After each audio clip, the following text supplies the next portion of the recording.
दोस्तों, आज हम बात करने वाले हैं हरतालिका तीज व्रत से संबंधित। भाद्रपद मास की शुक्ल पक्ष की तृतीया तिथि को हरतालिका तीज का व्रत किया जाता है और इस व्रत को सुहागन महिलाएं अपने पति की लंबी आयु के लिए करती हैं। साथ ही इस व्रत को करने से स्त्रियों को संपूर्ण सुख सौभाग्य एवं मोक्ष की प्राप्ति होती है।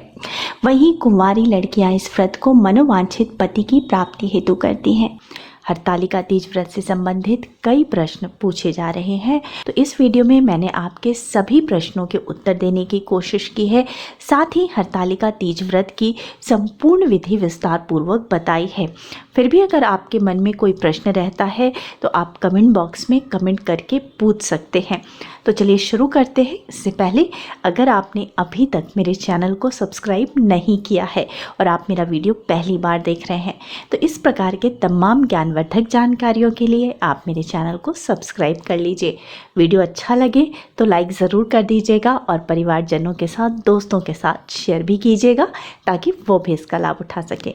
दोस्तों, इस साल हरतालिका तीज का व्रत कब किया जाएगा, तिथि कब से कब तक रहेगी, पूजा का शुभ मुहूर्त क्या है, पारण और सरगी का समय क्या है, इससे संबंधित वीडियो मैंने अपने चैनल पे अपलोड कर दिया है।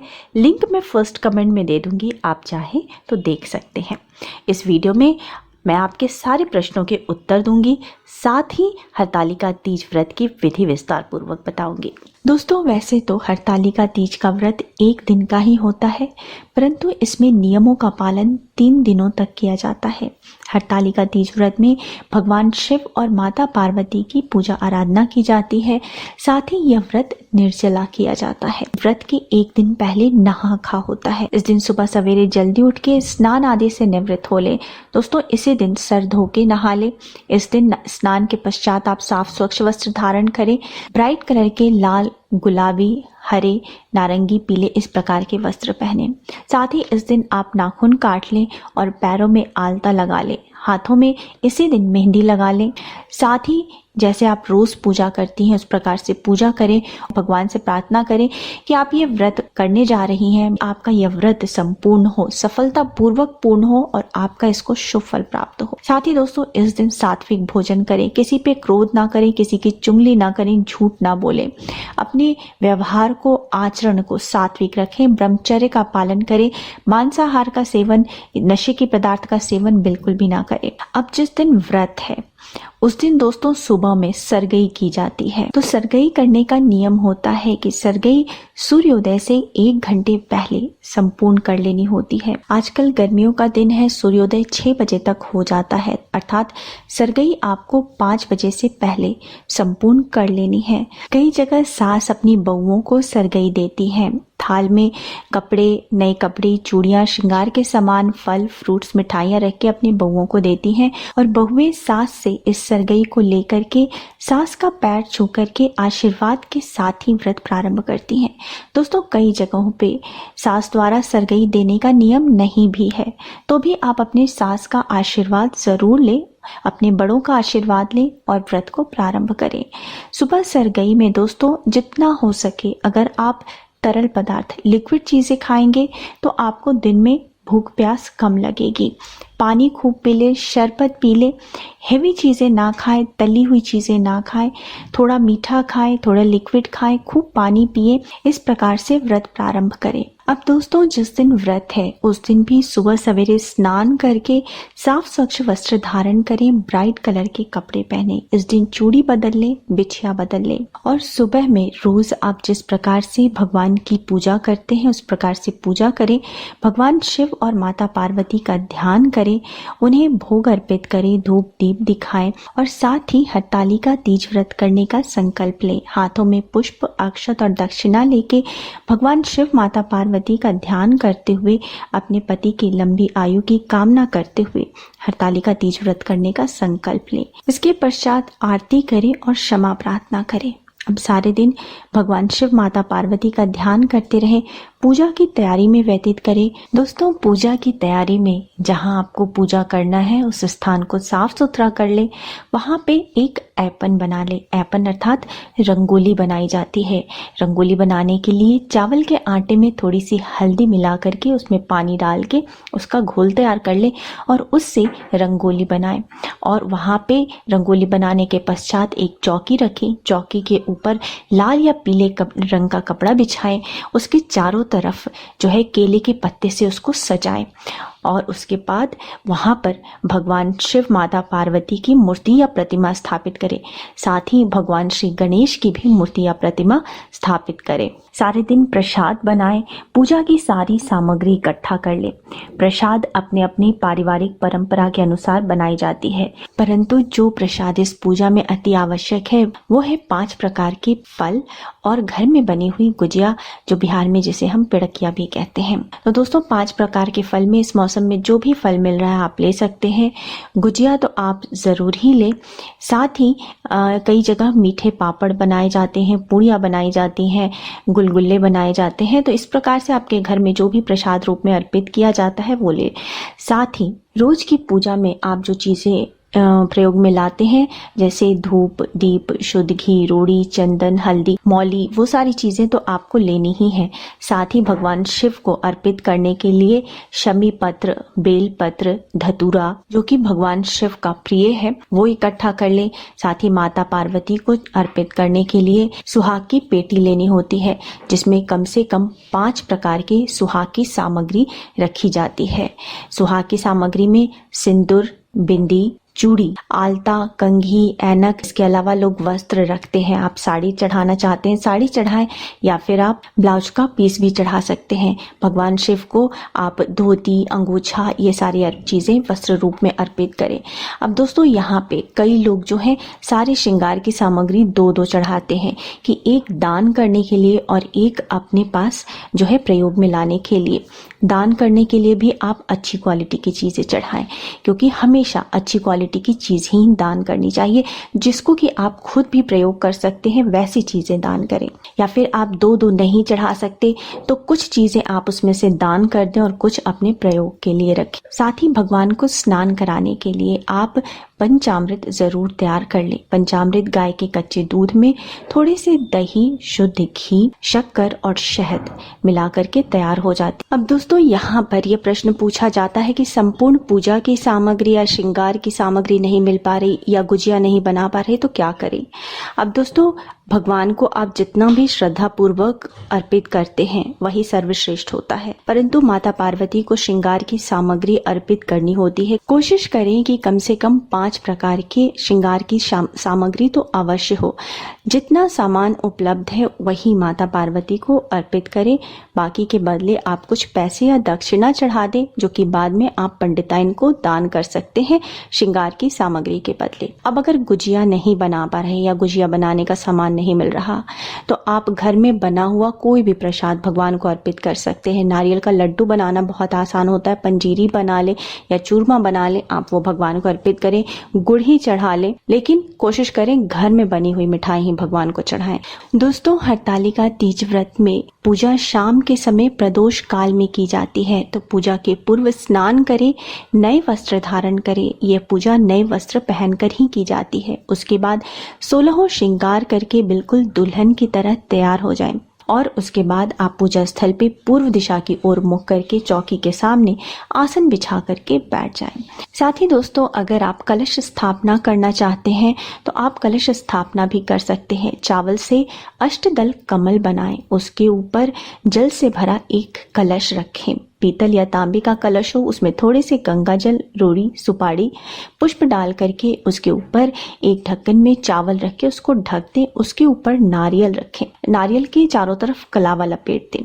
तो इस प्रकार से आपका कलश तैयार हो जाता है। कलश पे भी आप स्वास्तिक बना दें। इस प्रकार से कलश स्थापना करना चाहते हैं तो आप कर सकते हैं। और उसके बाद पूजा प्रारंभ करने के सबसे पहले हाथ जोड़ करके भगवान श्री गणेश का ध्यान करें। भगवान श्री गणेश से प्रार्थना करें कि आपकी पूजा सफल हो और आपके व्रत का आपको शुभ फल प्राप्त हो। भगवान श्री गणेश की पंचोपचार से पूजा करें, अर्थात उन्हें स्नान कराएं, उन्हें टीका, चंदन, हल्दी, कुमकुम अर्पित करें, पुष्प अर्पित करें, धूप दीप दिखाएं, उसके बाद प्रसाद अर्पित करें। इसके बाद आपको कलश की पूजा करनी चाहिए। इसी प्रकार से पंचोपचार से कलश की पूजा करें और उसके बाद आपको भगवान शिव और माता पार्वती की विधि विधान से श्रद्धा पूर्वक पूजा करनी है। भगवान शिव माता पार्वती को स्नान कराएं।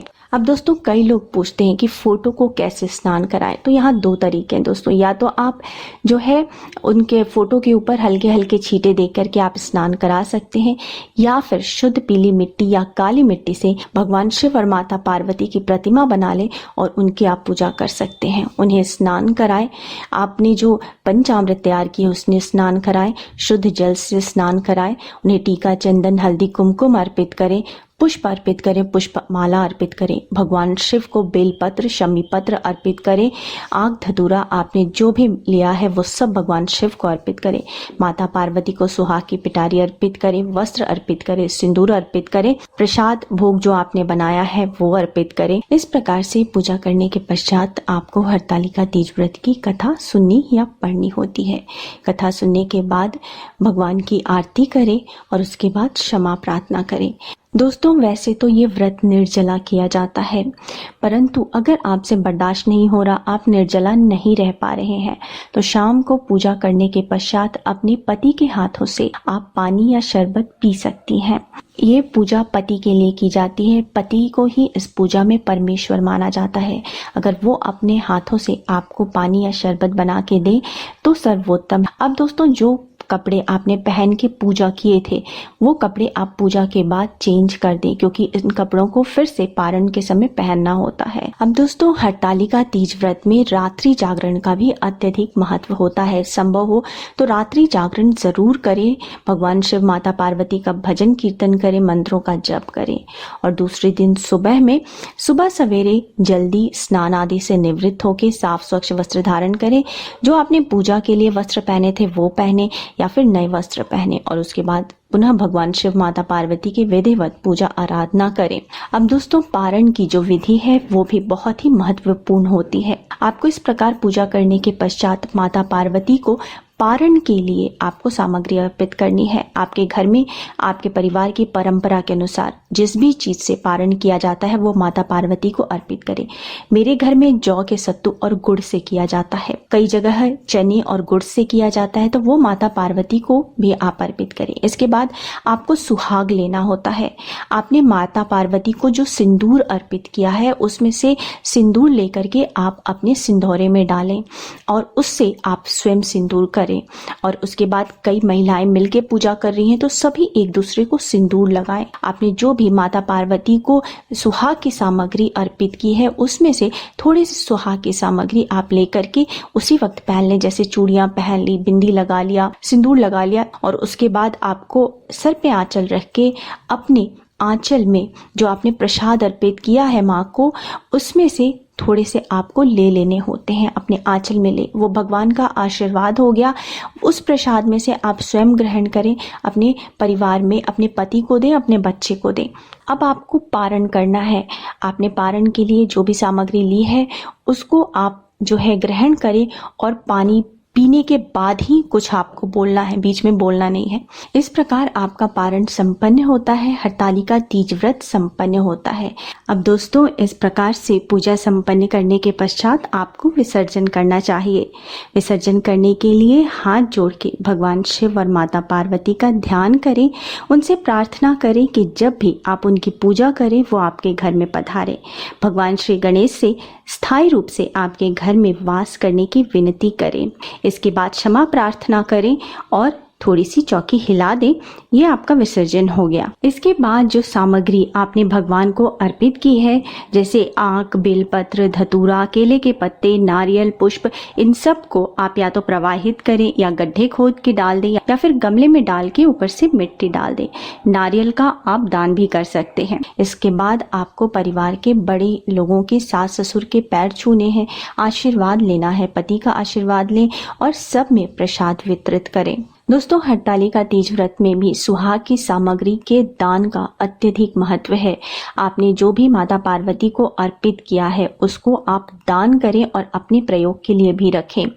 पंडिताइन को, किसी गरीब को, किसी जरूरतमंद को पैसे, दक्षिणा, कपड़े, सुहाग की सामग्री, फल और मिठाइयाँ, ये सारी चीजें दान करें। पंडिताइन से आशीर्वाद लें। अब दोस्तों, मैं अब आपके प्रश्न ले लेती हूँ जो बहुत ही अधिक पूछे जा रहे हैं, जैसे कि पहली बार अगर हरतालिका तीज व्रत शुरू कर रहे हैं तो किस प्रकार से करें। दोस्तों, पहली बार हरतालिका तीज व्रत शुरू करने का नियम है कि कई जगहों पे ये अपने मायके से शुरू किया जाता है। अगर आप अपने मायके जाकर के व्रत नहीं शुरू कर रहे, आप जहाँ रहते हैं वहीं कर रहे, तो भी मायके से तीज अर्थात पूजा की सारी सामग्री, आपके नए कपड़े, प्रसाद आते हैं और उसी का प्रयोग करते हुए आपको तीज का व्रत करना होता है। तीज व्रत जब आप पहली बार कर रहे हैं उस समय आप संकल्प लें कि आपको ये तीज व्रत आप अपने पति की मंगल कामना के लिए हर साल करेंगी। इस व्रत का उद्यापन नहीं किया जाता, जब तक जीवित रहते हैं व्रत करते हैं। अगर बाद में बीमार हो गए या व्रत नहीं कर पा रहे हैं तो आप इस व्रत को फलाहार करके आप बाद में कर सकती हैं। वैसे तो दोस्तों, यह व्रत निर्जला किया जाता है, परंतु अगर आपको लगता है कि आप निर्जला नहीं कर पाएंगी तो आप शुरू से इसी प्रकार से व्रत का प्रारंभ करें। पानी पीते हुए, शरबत पीते हुए या फिर फल खाते हुए आप इस व्रत को प्रारंभ करें। पहले अपने स्वास्थ्य का ध्यान दें। अब प्रश्न है कि क्या पीरियड में व्रत को शुरू कर सकते हैं। दोस्तों, अगर पहली बार व्रत कर रहे हैं तो पीरियड में व्रत को शुरू ना करें। अगर आपने व्रत रखा हुआ है और आपने संकल्प ले लिया है, उसके बाद पीरियड आ गया आपका, तो दोस्तों व्रत आपको खंडित भी नहीं करना है, आपको व्रत पूर्ण करना है। पूजा की सामग्री आपके घर में कोई और महिला हो, उनसे आप जो है भगवान को अर्पित करा दें या फिर पंडित जी से आप पूजा करा दें। या फिर दोस्तों, कई महिलाओं की ऐसी परेशानी भी आती है कि घर में कोई भी नहीं है, पीरियड भी आ गया, मंदिर में भी नहीं हम सामान भिजवा सकते हैं। तो दोस्तों, फिर भी अगर आपने संकल्प ले लिया है व्रत का और उसके बाद आप अशुद्ध हो जाती हैं तो आपको व्रत खंडित नहीं करना है, व्रत तो आपको पूर्ण करना है। दोस्तों, वैसे तो अशुद्ध होने पर बिल्कुल भी पूजा करने के लिए मना किया गया है। कोई प्रसाद नहीं बना सकते, पूजा की कोई सामग्री नहीं छू सकते। यहाँ तक हमारे शास्त्रों में अशुद्ध होने पर नए कपड़ों को भी पहनने को मना किया गया है और आपके घर में आपकी जगह पे पूजा करने वाला दूसरा कोई नहीं है। तो मैं कि प्रदोष वाले दिन दोबारा से आप इसी प्रकार से व्रत रखें और उसी दिन आप हरतालिका तीज व्रत की पूजा करें, अपनी सारी परेशानी भगवान से कहें और अपनी मनोकामना कहें। इस प्रकार से आप पूजा कर सकती हैं। उम्मीद है दोस्तों, आपको इस वीडियो में हरतालिका तीज व्रत से संबंधित संपूर्ण जानकारी मिली होगी। अगर फिर भी आपके मन में कोई प्रश्न है तो आप कमेंट बॉक्स में कमेंट करके पूछ सकती हैं। अगर आपको मेरा वीडियो अच्छा लगा है तो वीडियो को लाइक कर दीजिए, परिवारजनों के साथ, दोस्तों के साथ शेयर जरूर कीजिएगा ताकि वो भी इसका लाभ उठा सके। और अगर मेरे वीडियो को पहली बार देख रही हैं, मेरे चैनल पे पहली बार आई हैं, तो इस प्रकार के तमाम ज्ञानवर्धक जानकारियों के लिए मेरे चैनल को सब्सक्राइब कर लीजिए। अब मिलते हैं अगले वीडियो में, तब तक स्वस्थ रहिए, सुरक्षित रहिए और अपना बहुत बहुत ध्यान रखिए। जय माता दी।